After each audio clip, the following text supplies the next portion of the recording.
We're going to be recording these webinars, so just wanted to let you know that. And they will be available for future viewing by those that can't attend. So Sarah has started the recording, and that will be available after the meeting. The second thing is we will be doing a mute all. We still want to hear from you when we get to the question and answer. So if you would like to ask a question, you will probably need to unmute yourself by clicking on the microphone at that time. There is also a chat area if you want to get someone's attention or put a question in there during the meeting. These webinars are intended to provide you with some learning opportunities to support you in your water planning.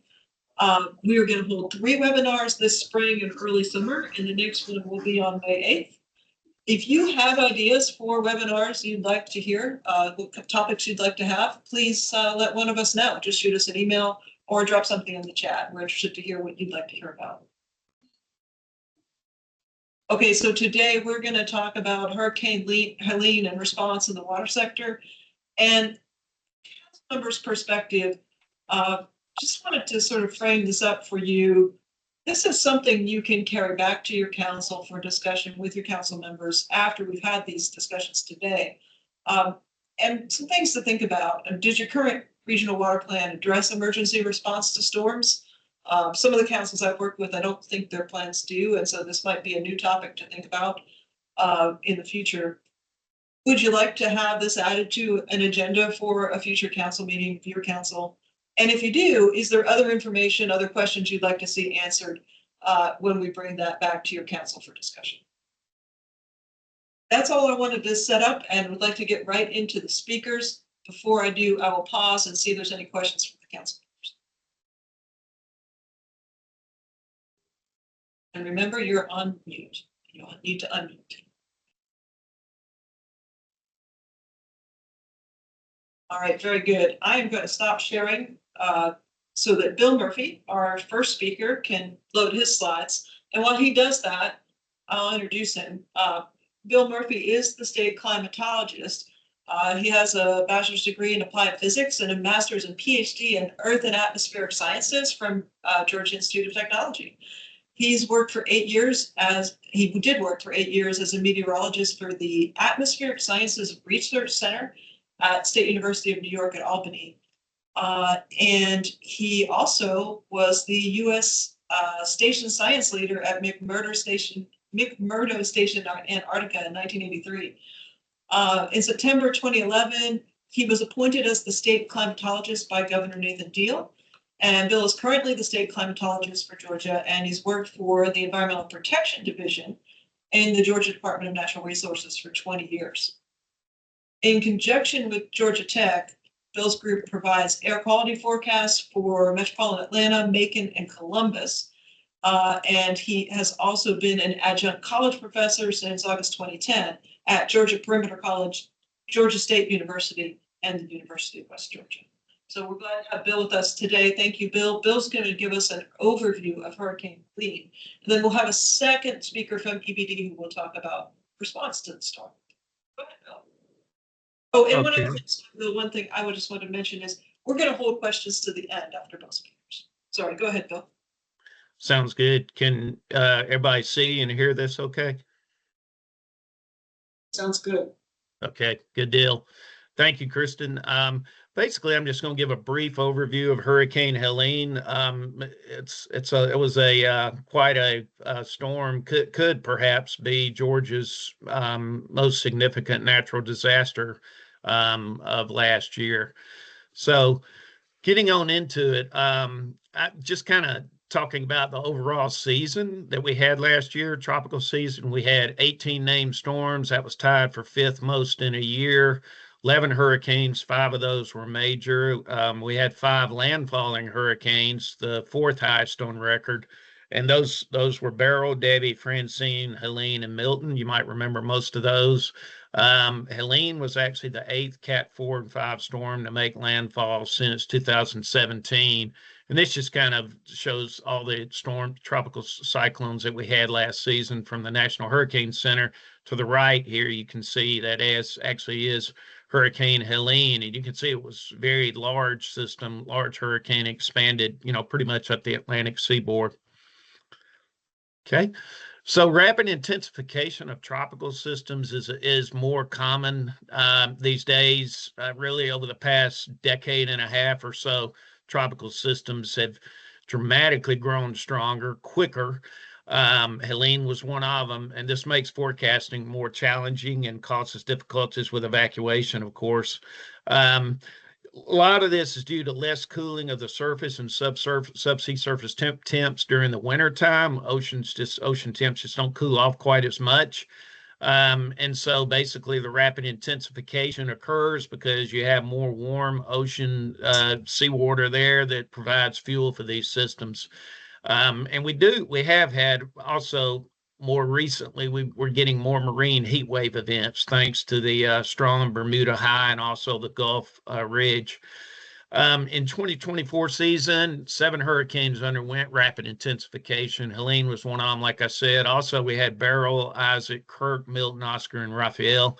Helene actually went from a Cat 1 to a Cat 4 in 19 hours, so very rapidly intensified. This is Helene right here on the right, tropical satellite image just before it started intensifying, getting its act together. And these systems, with additional warming of the sea surface temperatures, we have more water vapor, which leads to more water-loaded systems, kind of turbocharges these hurricanes. I call it.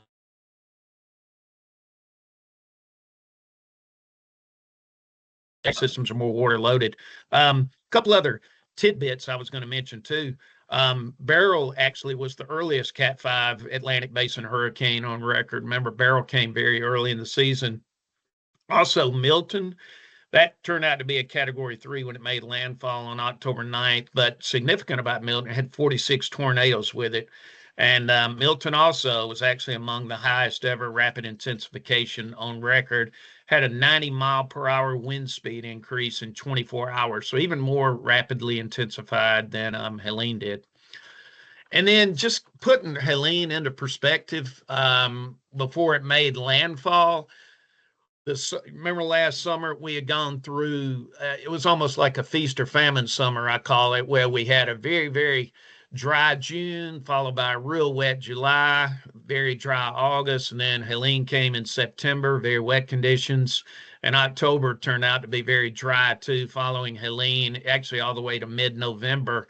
And these are the major climate stations here. I just wanted to show, I'll pick out Macon, for example. You can see the driest June on record, 7th wettest July, driest August on record, 5th wettest September. Again, that was Helene impacts. And then October actually was the #1 driest month ever on record for Macon, 0.0 inches of rain for the month of October.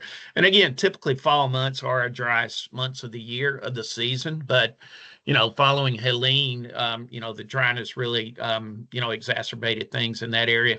And a couple of things for Atlanta. You can see Atlanta was the #1 driest October on record as well, for example. And then Helene turned out to be the 2nd wettest September on record.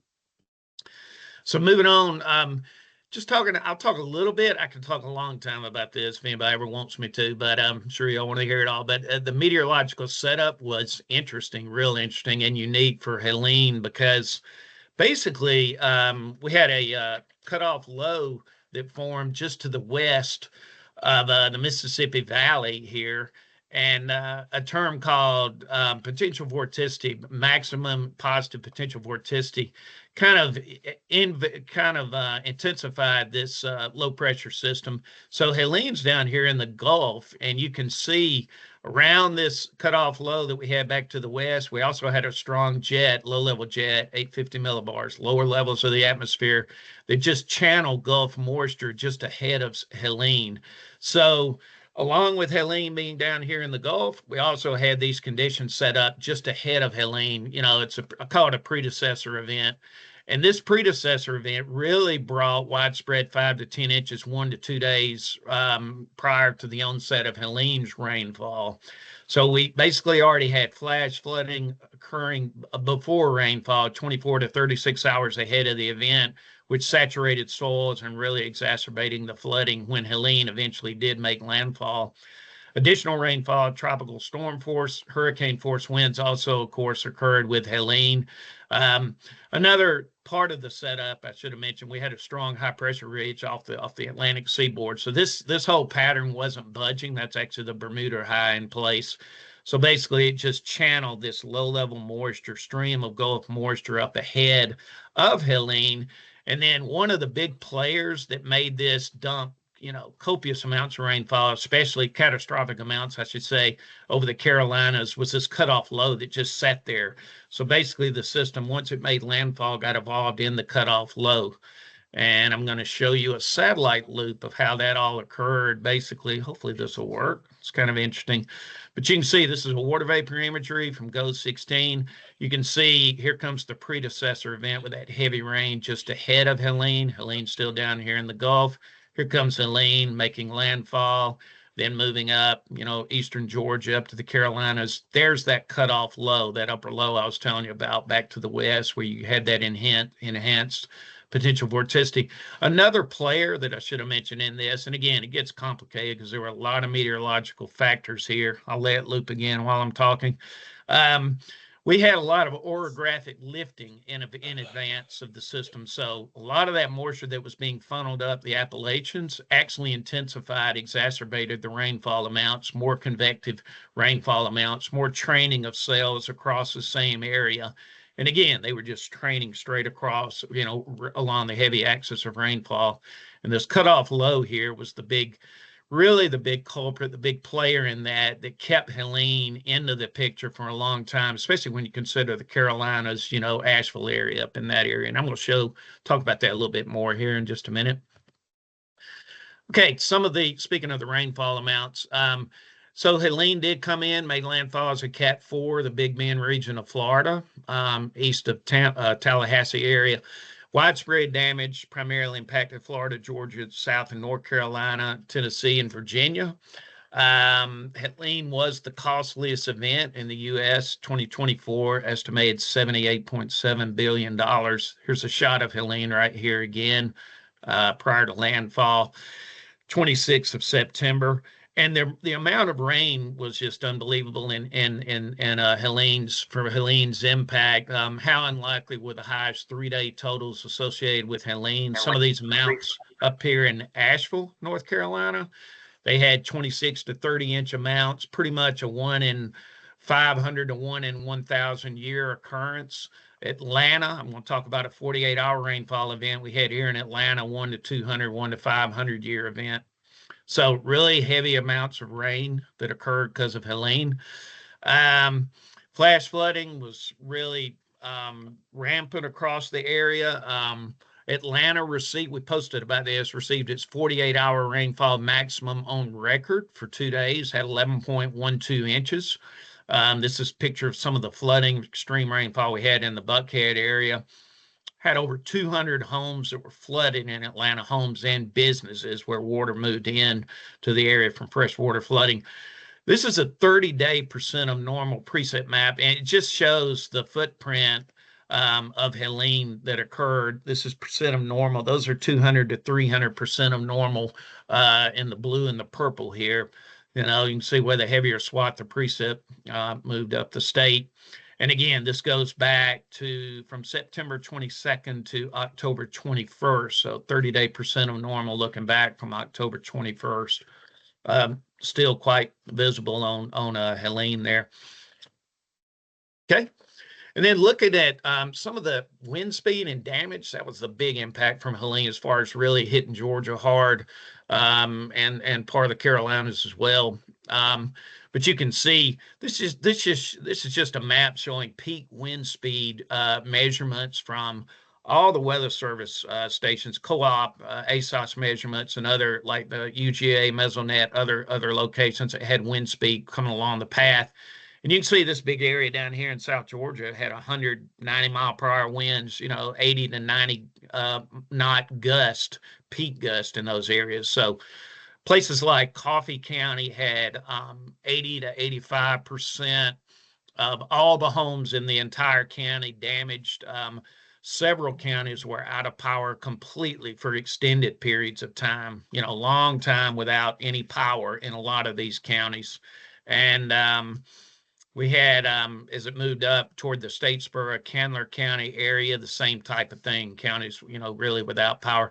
Georgia Power actually replaced 11,000 power poles in Helene's aftermath, which is pretty incredible. The previous record was 1,700. Probably that was Michael, I'm thinking, Hurricane Michael, that occurred in 2018.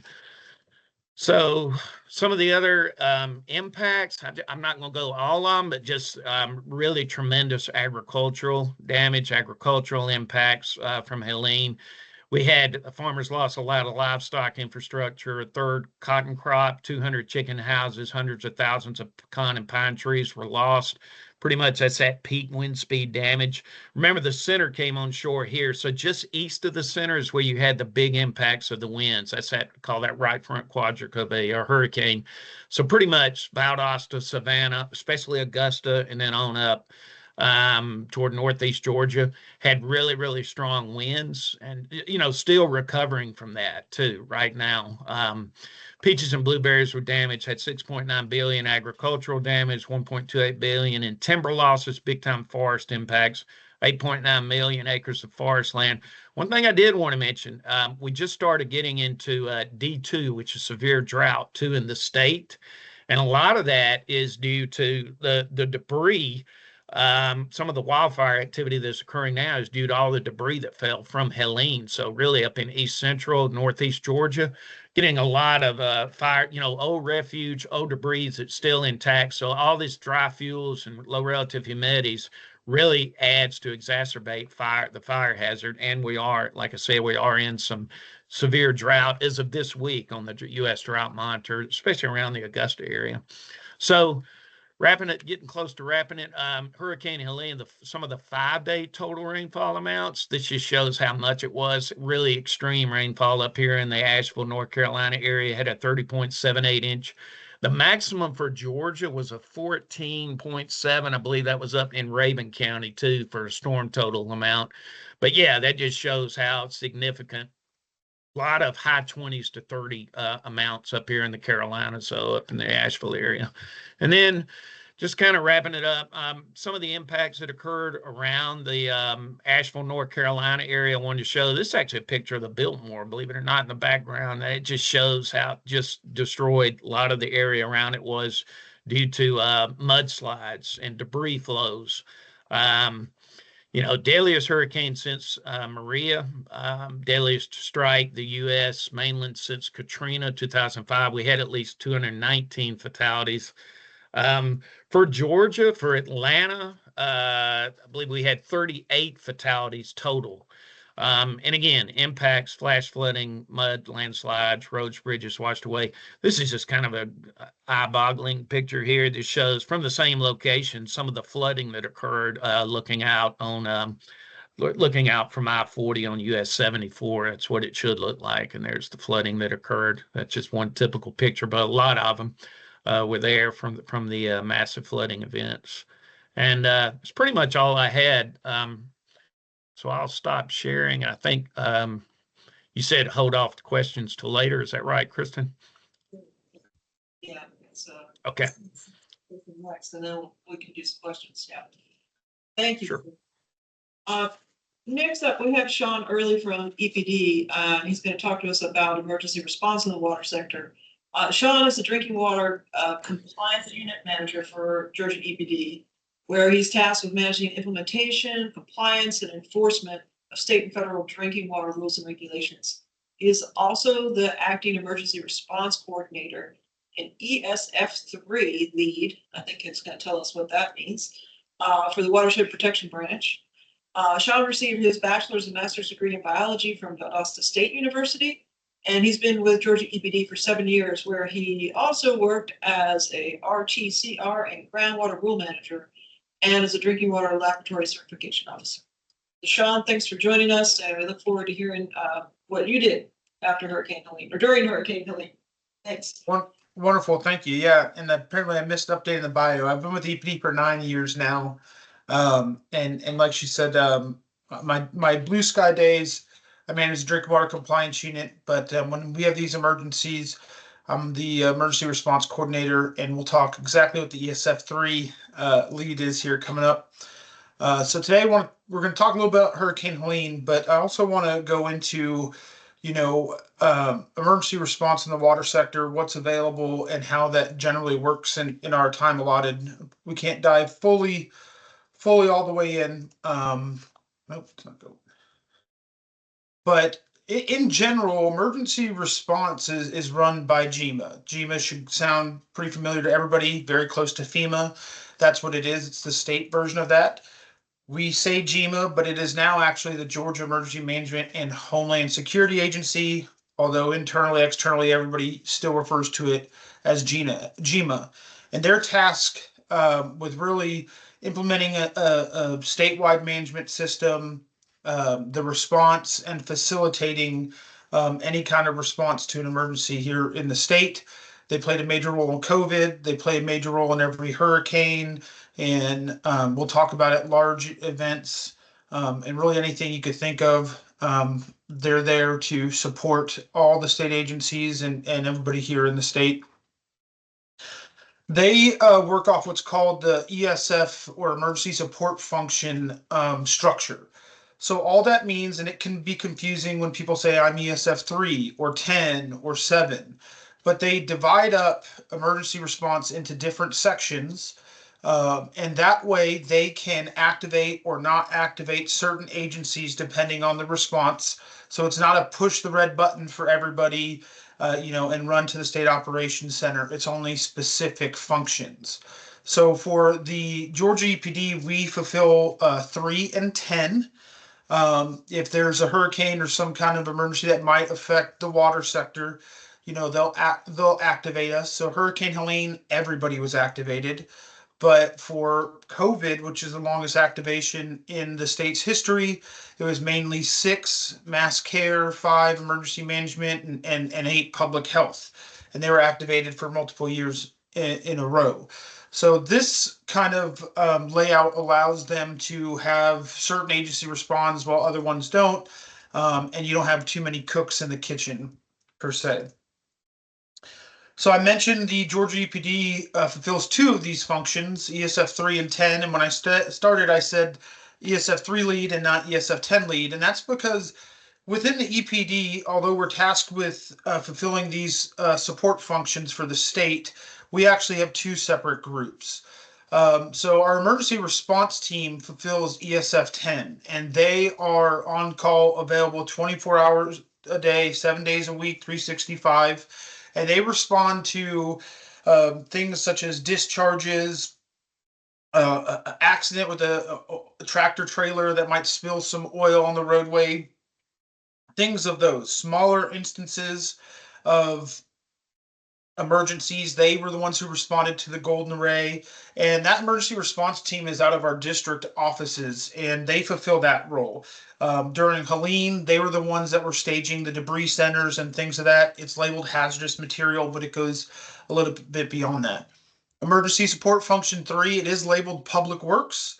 It responds to anything drinking water, wastewater, dams, roads and bridges, debris removal, in that aspect, although DOT will work out of a different support function mainly. And that's staffed by the Georgia EPD Watershed Protection Branch. And that is what we do, and that's what we respond to. For ESF 3, we are, and that's why we refer to it as emergency response coordinator, is because we are the coordination part. We do have a services contract. So if anybody here is familiar with Georgia Rural Water Association, we have a services contract with them. So they're the boots on the ground. So the EPD will staff the state operations center, and we will coordinate with Georgia Rural Water, who will be the ones running around, getting to water systems, getting resources set up, and also maintaining any kind of equipment or resources that we do have. We respond to all types of emergencies, natural, man-made threats. There's technological. Cybersecurity is a huge thing nowadays. That is a real threat. And as I said, special events. So Super Bowls, um, you know, uh, we have a lot of college national championships was here, and a big one next year. What they've already been talking about is the FIFA tournament here. It will be done in Atlanta, and there's a lot of planning that going into that. You might not know it, but they will activate, and we will have people at the State Operations Center just as a precaution to a lot of these big events, whether that's a president visiting or any major sporting event or concert, something of that nature. But the main ones that we respond to, and generally what we're really concerned with, is hurricane season. That's when we have the most activations. That's these tropical systems, hurricanes. We just saw pictures that flooding does impact us a little bit, but really the heart of what emergency response function 3 responds to are results of high winds, high amount of rains that that affect our dams, our water systems, or our wastewater systems. So we'll kind of go through a quick step-by-step with Helene and use it as an example about how we respond to emergencies. So here's Hurricane Helene. We just heard about it from Bill, the magnitude, right, a Category 5. I thought it was interesting the days leading up, the what we were being told at GMO was, don't worry if it's a 5 or a 4, that doesn't matter at this point.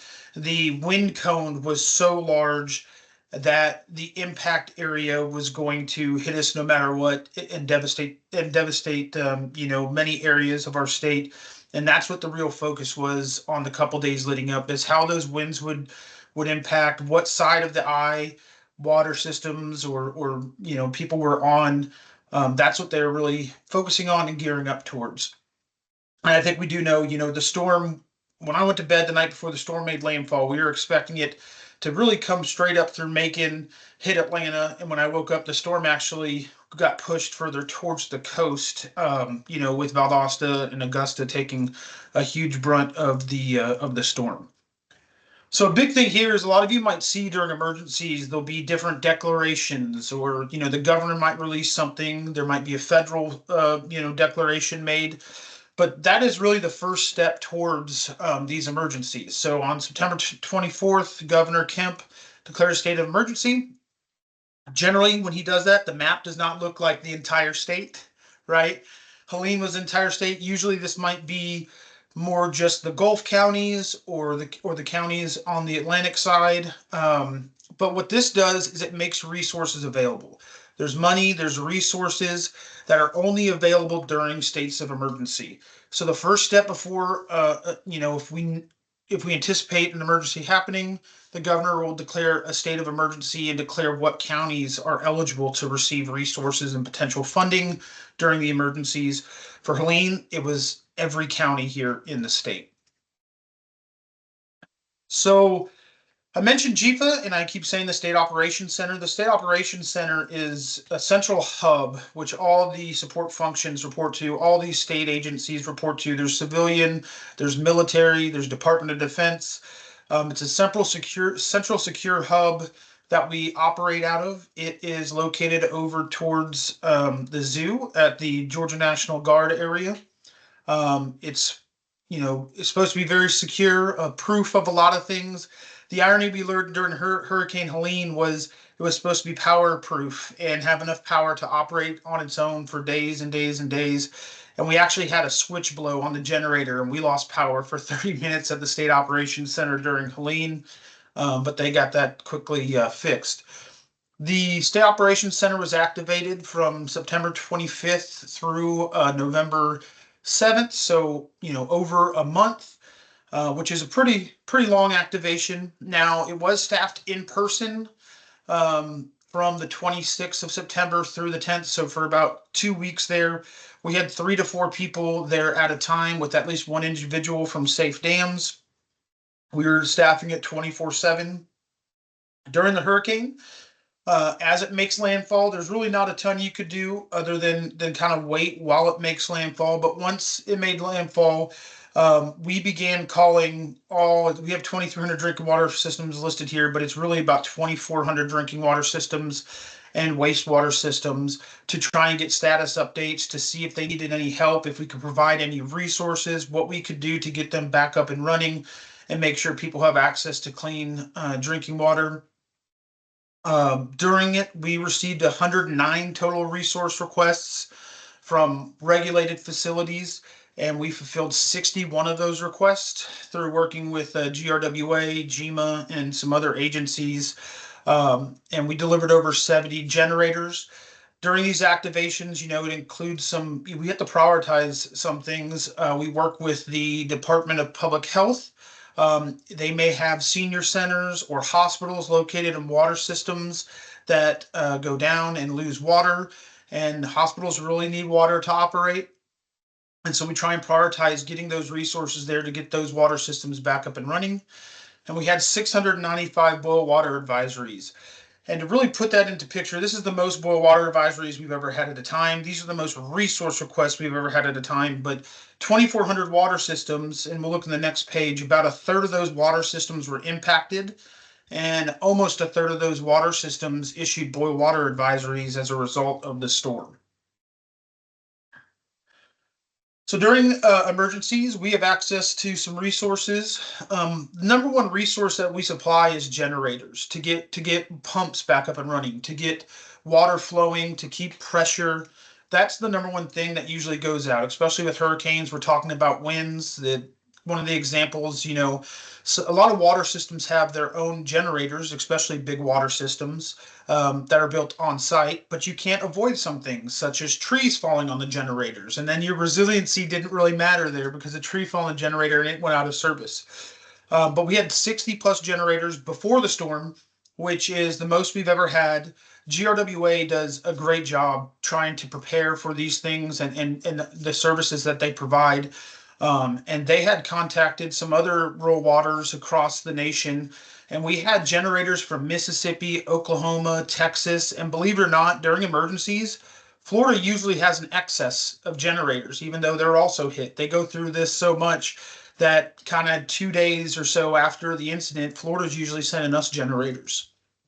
We have bypass pumps if needed, various miscellaneous resources, transfer switches, things that water systems might need to hook up these resources and adapt.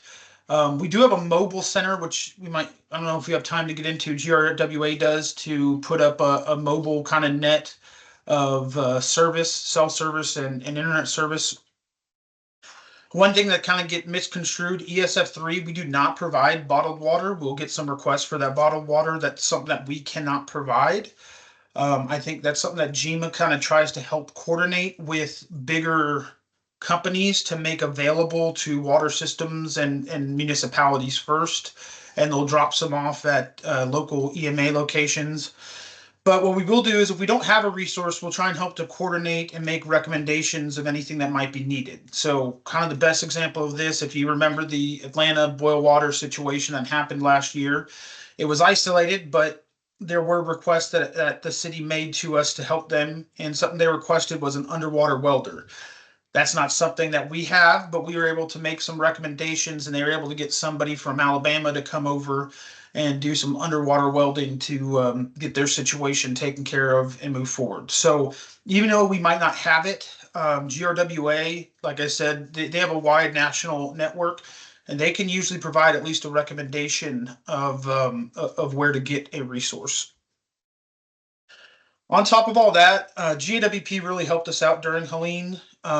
We deployed all of our generators. We needed more generators, and we talked to them, and they sent out emails to their network, and a lot of municipalities responded back positively. They provided the generators that they had, they delivered them, and they helped get things back up and running. I don't have it in here. There's something called Georgia Warren, if you're ever interested, and it's a mutual aid organization. And they are starting to kind of re-get an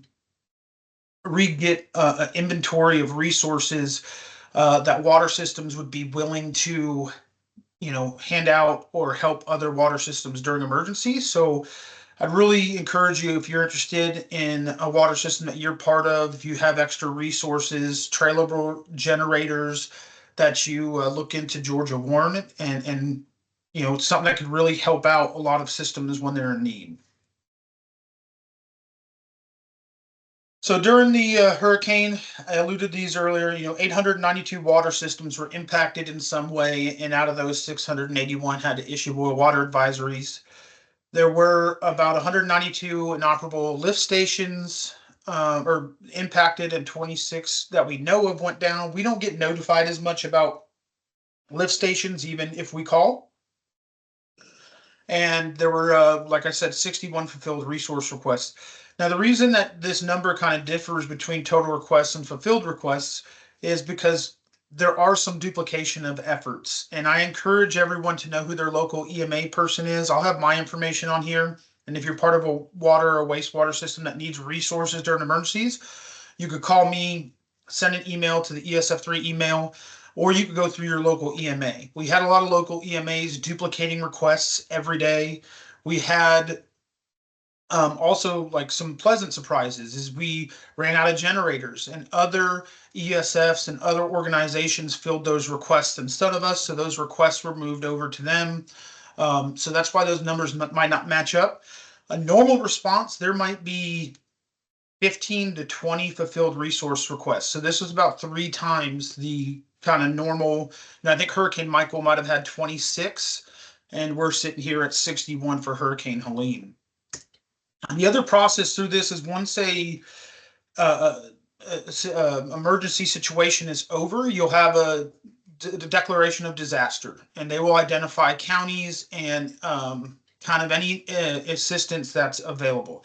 So this is actually still going on. These are the counties that were labeled for eligible for assistance after Hurricane Helene. We track everything. That's one of the main things about putting a resource request through us. We track everything, so you'll be able to have a record for any reimbursement that you might need through GMA or GFA.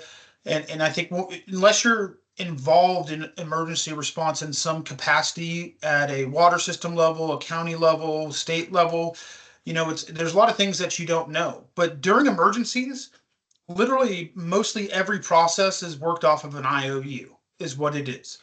You're looking for assistance and resources, those are provided, and then those resources have to be paid for. And this is the process afterward, through declaration of emergency, through GMA and FEMA, that you have to go through to get those reimbursements so that people can be paid for their resources.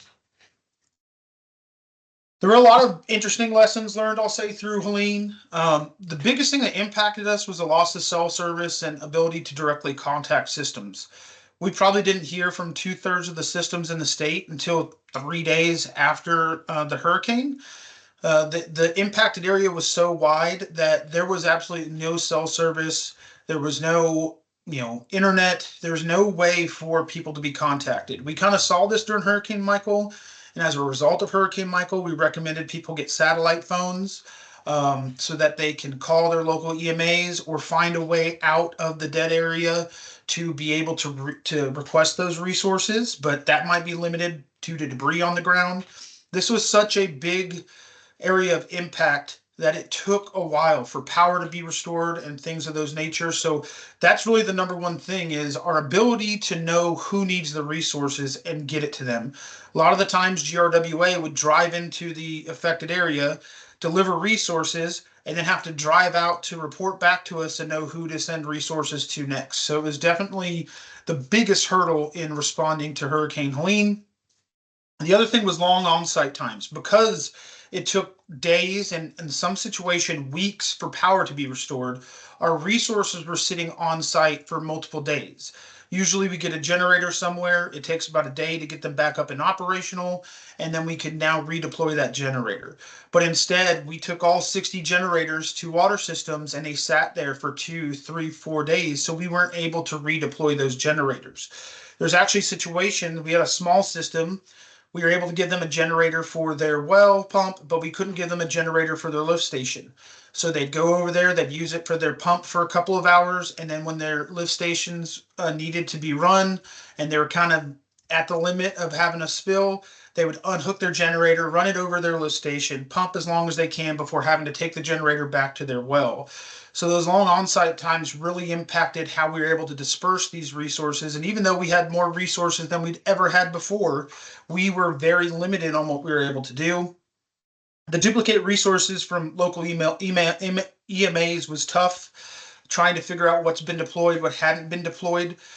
When you or a local EMA requests resources, it's important to be as detailed as possible so we know exactly what is needed. We are getting a lot of duplicate resources for emergency management agencies that were just saying, I need three generators in, Screven County. Okay, are those in addition to the one you put in yesterday, or are those the same ones for yesterday? What's the deal going on there? So we spent a lot of time having to call people and work these things out. And it's a high stress environment for people that just got hit by a hurricane.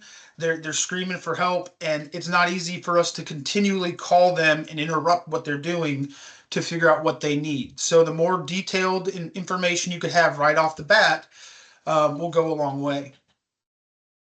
Several systems had their own generators, but those generators didn't operate because although they spent all this money on generators, they've sat there for 2 years. Gas has gone bad. They didn't do any maintenance on it. It's important that if you have generators or resources, part of preparedness isn't just having them, it's making sure they work when they're needed. We saw that in a few places. And also widespread boil water advisories. Have your templates ready to go, understand what's needed if you lose pressure and how you're going to disseminate that information. Like I said, high stress environment. Last thing you want is a ton of people giving you a call asking about their drinking water or what's needed. Have those media resources available and have a strategy to get those out to your customers. And then post-event resource reimbursement documentation. A lot of places didn't keep any documentation for anything that they requested. I know it's in the moment. We can help provide that afterwards if we have a record of it, if you put in resource requests properly. But this goes beyond ESF3. This is a general widespread kind of comment, is a lot of people struggled to have what they needed to get their reimbursements after the hurricane. So make sure you're documenting things as you go during an emergency event, and get copies of any kind of paperwork that you can. So here's my information. Like I said, during emergencies, you could call my number, you could email me. We have an ESF3 email box that you can send emails to, boil water advisories, anything of that nature. If you could also contact GRWA if you really need to, and they can take down the information and we could get those resource requests entered for you. You should also know who your local EMA is. Like I said, they could also get to us or call GMA directly.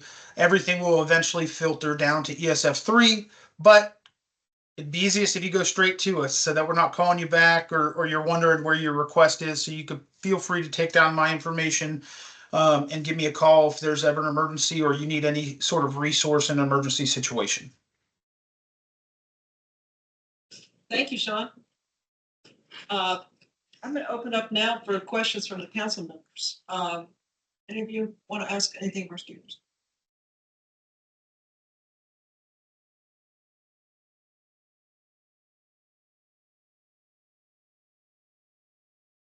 Oh yeah, and you'll need to unmute yourself if you're asking a question.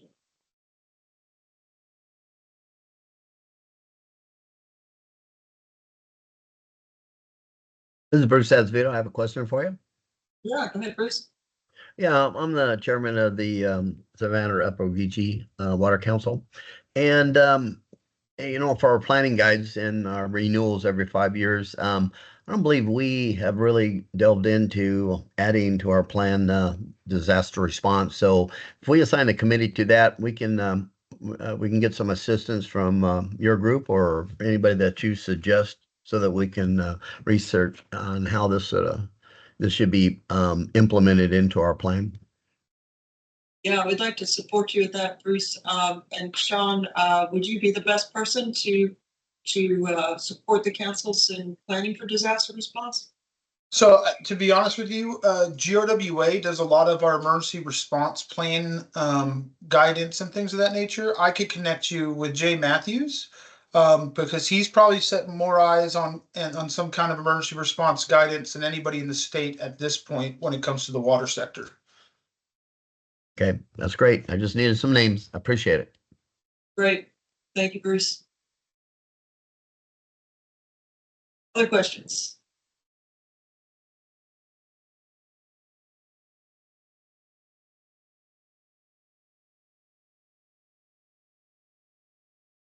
Sean, in follow-up, I think we can send out your contact information to the council members so they have that to share with their local utilities and local governments.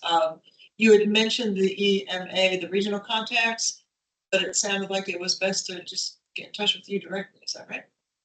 Yeah, if you go directly to us, we can make sure that we get everything in, and we won't have to have any follow-up phone calls. Usually, when we get something put in by an EMA, it's not all the information that's needed.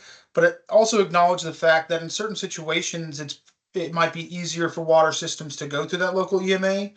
And the fact is, they differ a lot from place to place. For one area, it could be an operator of a water system. For another area, it could be somebody at the fire station. For a county, they might actually have somebody that this is their only job and this is exactly what they do. So things vary. But if you want to kind of go straight to the source, you could give us a call and we'll get everything in as needed. It's eventually going to funnel to us anyways. Thanks, Sean. Mhm. Bill, Sean made some recommendations to the councils, and I was just wondering if you had anything you would mention in terms of information sources that might be looking to you as they're trying to do this assessment. Sure. And I'll actually send you a link at the end of this. Actually, and I was going to tack on to what Sean had mentioned too. One good link though, that the National Hurricane Center, they just came out with a real good complete report on on Helene and the impacts, kind of the evolution of it. But tacking on to what Sean had said earlier too, really kudos goes out to the National Hurricane Center and Weather Prediction Center for forecasting, the track and really the rainfall amounts, because the rainfall amounts were actually well forecasted up in the Carolinas, where the major historic catastrophic flooding occurred. We actually had that historic flooding in Atlanta too on the 48-hour period, but some of the amounts that they projected actually came to fruition. So it was really a good job by the Weather Prediction Center and the National Hurricane Center.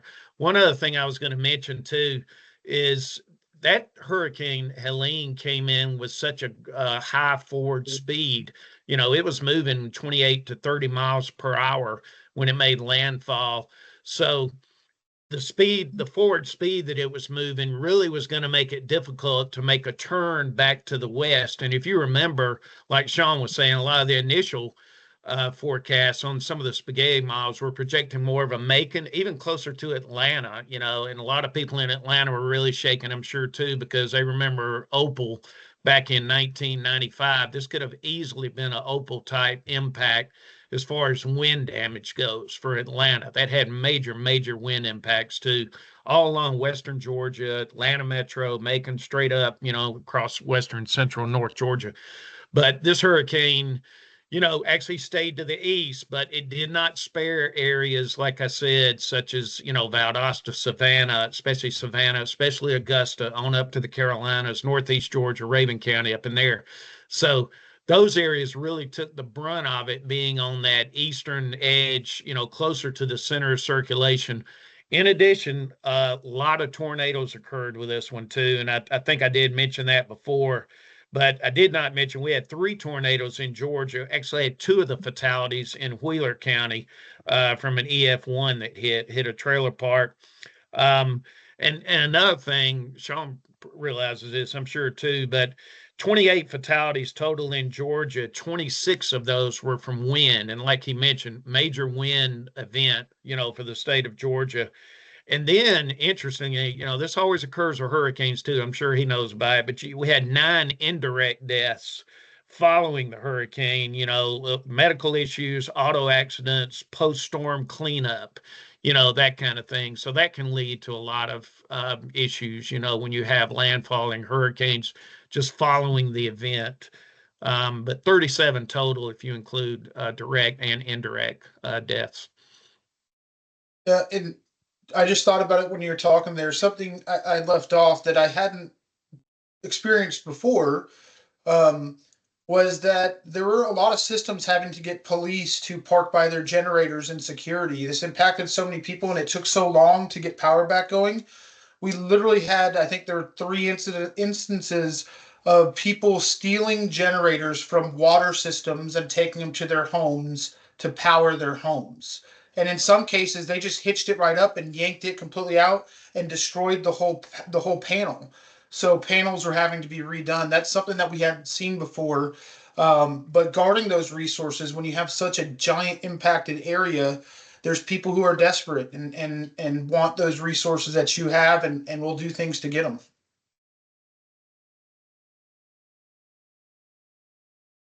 All right, any other questions from our council members? Yeah, I have one more question. Sorry about this. This was really great, and it's really going to help us a lot. Do you happen to know, as your agency, or do we have to go to EPD for this? But with all the oxygen level problems and water quality and degradation to our rivers, is there any study going on right now to find out if we're in worse shape than we were before? I know that in the the Savannah Upper Yuchi, where probably half the rivers are redlined, and in the ecosystems, is there any study going on right now that the councils might need to know about and follow, especially in our areas of wet areas? Quality impacts of storms, of this particular storm, Bruce? Well, I was concerned it's such a bad storm, and we have a lot of grants going on trying to keep track of water qualities and stuff. And then when you have rivers that are totally overflowed, and you have farmland that has cows on it, and so you got contaminants getting back into the river. So I didn't know where we're at prior to that and after. That was really what some of my concerns were, and I was trying to find out if anybody is researching any of that. Let's open that up to our EPD folks and see if they know of anything specific. Appreciate it. Thank you. That is not something I would be aware of. Very good question, Bruce. Hey, this is Jennifer Welty. And I just wanted to respond that there is not a specific study that EPD has underway, but that there are various continuous water quality monitoring stations throughout the state, as well as our monitoring team returns to many fixed stations as well each year. So that's certainly something we could gather information on for the Savannah Upper Geechee region or any of the other regions who might have an interest in that. And then, of course, as we enter into our next cycle of plan updates, we would be revisiting and revising all the water quality assessment and modeling work that we do for the planning process. So if any of that data is indicating some kind of long-term trend that might be associated with the storm, I think we would see that. But in terms of this was certainly a strong storm, but we do periodically have hurricane events that come through and that do have those temporal kind of at the time of impacts to water quality in the state. I appreciate that, Jennifer. I didn't see that you were there. I'd have just gone straight to you.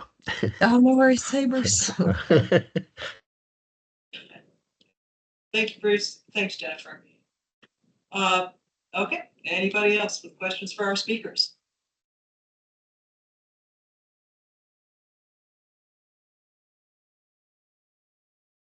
All right, well, I just want to thank our speakers for sharing this information with us today.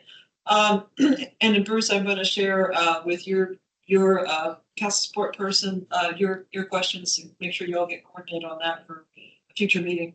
But if there are others who would like to do the same, please let your council support lead know. And the last thing I will mention is that our next webinar will be on May 8th. also a lunchtime webinar that we will keep to an hour between 12 and 1. And we are going to focus on population projections. So if you're a council member who's been around for a while, you know that those projections are important in how we make our forecasts of water and wastewater needs for the regions. This presentation will be primarily about state level trends, as well as the methods used in the forecasts that are used by the regional water councils. We'll get more into the actual projections themselves later this year and into early next year. But this will be introductory and some background on how those are developed so that you're able to bring good questions to the forecasters and we can have some back and forth. Are finalized for the next round of regional. So I hope you'll be able to join us on May 8th. We will send reminders by email and hope this has been helpful to you. And we look forward to seeing you at the next webinar. Thank you.